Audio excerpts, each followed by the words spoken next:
مولاي صل وسلم دائما أبدا على حبيبك خير الخلق كلهم. مولاي صل وسلم دائما. Assalamualaikum warahmatullahi wabarakatuh. Kami dari kelompok 11 akan mempresentasikan mengenai amsal dan aksom. Yang pertama mengenai pengertian amsal. Amsal ini berasal dari kata jamak yaitu mils yang artinya serupa dengan yang lain. Dan secara bahasa ada beberapa pendapat dan kata-kata juga dari pengertian amsal.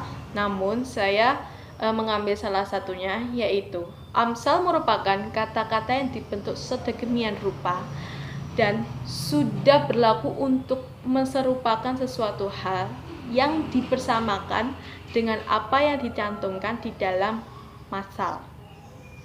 Sedangkan pengertian secara istilah ada dua pendapat, yaitu menurut Al-Imam Mahmud bin Ali At-Tirmizi bahwa amsal ini merupakan bentuk hikmah yang lenyap dari pandangan dan penglihatan, namun muncul kembali dengan membawa petunjuk yang baru.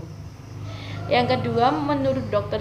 Salim, amsal ini langsung dihubungkan dengan Al-Quran, yaitu ibrah yang disusun dengan batas-batas makna lugawi, namun bukan makna lugawi, melainkan makna belak. Dari definisi yang di atas, bahwa amsal ini merupakan menampilkan arti yang tidak tampak dari penampilan bentuk indrawi, namun diramu dengan rasa yang indah dan mempesona, baik yang mengandung tasbih maupun mursal. Yang kedua, pengertian aksom. Aksom ini berasal dari kata jamak yaitu khosom, yaitu al-yamin, yang diterjemahkan adalah sumpah. Penamaan tersebut dikarenakan bangsa Arab pada orang-orangnya itu bersumpah menggunakan tangan kanannya. Sedangkan secara istilah ada 5 pendapat, dengan salah satunya menurut Abdul Jalal, aksom ini merupakan menguatkan jiwa untuk tidak melakukan sesuatu perbuatan yang diperkuat dengan sesuatu yang diagungkan bagi yang bersumpah, baik secara nyata maupun keyakinan.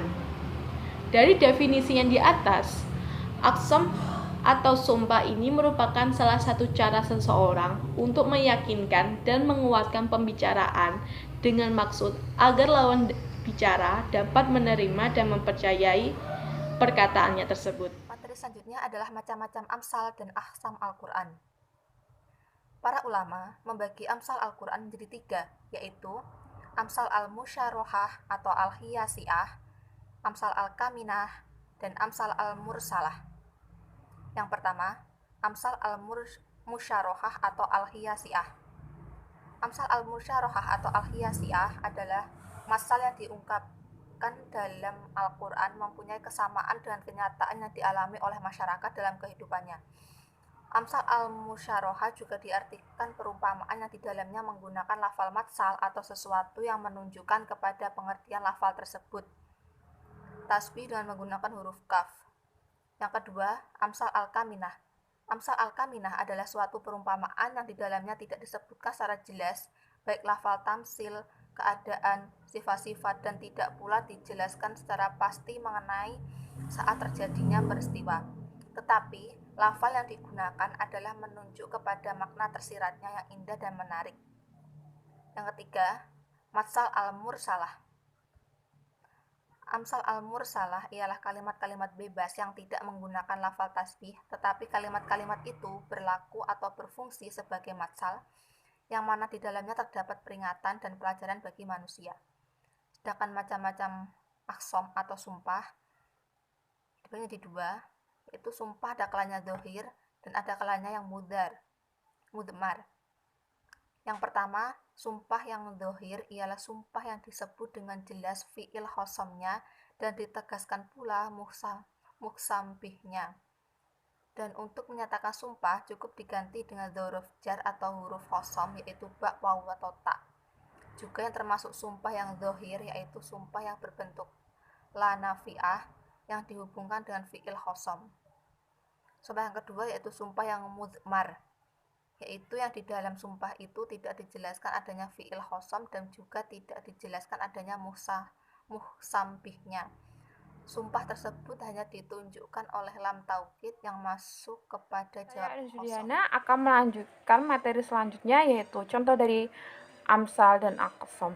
Yang pertama adalah contoh dari amsal musyarohah yang terdapat pada Al-Quran surat Al-Baqarah ayat 17-20 dan Al-Quran surat Ar-Ra'd ayat 17.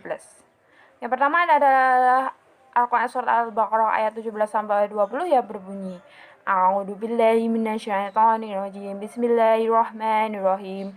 Masaluhum kamasalil ladzi istawqada nara falamma adza'at ma hawlahu dhahaballahu binurihim wa tarakahum fi dhulumatin la yubsirun. Summun bukmun umyun fahum la yarji'un. Aw qasayibin minas sama'i fihi dhulumatu warra'du warbaq yaj'aluna asabi'ahum fi adhanihim minas sawa'iqi hadzaral maut wallahu muhitum bil kafirin yakadul barqu yahtafu absarahum kullama azaa lahum masyaw fihi wa idza aslamu alaihim qamu walau syaa Allahu la zahaba bisam'ihim wa absarihim innallaha ala kulli syai'in qadir. Yang artinya, perumpamaan mereka seperti orang-orang yang menyalakan api setelah menerangi sekelilingnya. Allah menyinarkan cahaya yang menyinari mereka dan membiarkan mereka dalam kegelapan, tidak dapat melihat. Mereka tuli, bisu dan buta, sehingga mereka tidak dapat kembali, atau seperti orang yang ditimpa hujan lebat dari langit yang disertai kegelapan, petir dan kilat. Mereka menyumbat telinga dengan jari-jarinya, menghindari suara petir itu karena takut mati. Allah meliputi orang-orang yang kafir. Hampir saja kilat itu menyambar penglihatan mereka. Setiap kali kilat itu menyinari, mereka berjalan di bawah sinar itu, dan apabila gelap menerpa mereka, mereka berhenti. Sekiranya Allah menghendak, niscaya Dia hilangkan pendengaran dan penglihatan mereka. Sungguh Allah Maha Kuasa atas segala sesuatu. Perumpamaan yang terkandung di dalam ayat di atas dapat dilihat dengan jelas karena ada kata maksalnya. Tansilah yang dikandungnya menunjukkan tentang orang-orang yang munafik yang diibaratkan dengan dua kata benda, yakni api dan air. Mana Khalil Al-Khoton menyebutkan bahwa di dalam api terdapat unsur cahaya sebagaimana petunjuk Allah yang merupakan nur yang dapat memberikan penerangan di dalam kehidupan mereka. Namun, mereka mempunyai kepemilikan sehingga Allah menghilangkan unsur cahaya di dalam api, sehingga yang tinggal hanyalah unsur panas yang membakar, tetapi tidak lagi bisa menerangi kehidupan manusia itu sendiri. Yang kedua adalah contoh amsal kaminah yang terdapat pada beberapa surah, yakni Al-Quran surat Al-Sofah ayat 64-65, Al-Quran surat Al-Waqi'ah ayat 22-23, Al-Quran surat Al-Baqarah ayat 68, Al-Quran surat Al-Furqan ayat 67, dan Al-Quran surat Al-Isra ayat 110. Semua contoh di atas merupakan perumpamaan secara nyata, tetapi belum atau tidak dirasakan manusia dalam kehidupannya. Tetapi masa tersebut pasti akan terjadi. Yang ketiga adalah contoh amsal mursalah. Al-Ahdai membagi masal dalam amsal mursalah itu kepada dua macam, bila ditinjau dari segi terjadi atau tidaknya masal yang terjadi tersebut. Contoh masal yang tamsilnya telah terjadi terdapat pada Al-Quran surat An-Nahl ayat 112, sedangkan contoh masal yang tamsilnya belum terjadi tetapi pasti akan terjadi terdapat pada Al-Quran surat Ar-Ra'd ayat 35. Yang selanjutnya adalah contoh dari aqsam. Yang pertama adalah aqsam zahir terdapat pada Al-Quran surat Al-Qiyamah ayat 1-2 yang berbunyi, A'udzu billahi minasyaitonir rajim. Bismillahirrahmanirrahim. la uqsimu biyaumil qiyamah wa la uqsimu bin nafsil lawamah, yang artinya aku bersumpah dengan hari kiamat dan aku bersumpah demi jiwa yang selalu menyesali dirinya sendiri. Yang kedua adalah aqsam mutmar, yang contohnya terdapat pada Al-Quran surat Ali Imran ayat 186. Yang ketiga, contoh aqsam dengan memakai kata kerja terdapat pada Al-Quran surat An-Nahl ayat 38. Dan yang terakhir atau yang keempat, contoh aqsam dengan menggunakan nama Allah terdapat pada Al-Quran surat Yunus ayat 53 dan Al-Quran surat Maryam ayat 60. Assalamualaikum warahmatullahi wabarakatuh. Saya Intan Nurwanti akan melanjutkan materi dari kegunaan atau faedah amsal dalam Al-Quran. Faedah atau kegunaan yang diperoleh dari amsal yaitu sebagai berikut. 1. Menonjolkan sesuatu makul atau yang dapat dijangkau oleh akal ataupun abstrak dalam bentuk konkret yang dapat dirasakan oleh indera manusia sehingga akal tersebut mudah menerimanya. Yang kedua, dalam menyingkap hakikat dan mengemukakan sesuatu yang tidak tampak yang seakan-akan sesuatu yang jelas atau tampak. Yang ketiga, dapat mengumpulkan makna yang menarik dan indah dalam ungkapan yang padat. Yang nomor 4, mendorong orang yang diberi matsal untuk berbuat sesuai dengan isi matsal. Kelima, dapat menjauhkan sesuatu yang dilarang, jika tersebut merupakan sesuatu yang tidak disenangi oleh jiwa. Yang keenam, untuk memuji orang yang diberi matsal dalam kitab Taurat dan kitab Injil. Yang ketujuh, untuk menggambarkan dengan menggunakan matsal yang memiliki sifat yang dipandang buruk oleh orang banyak.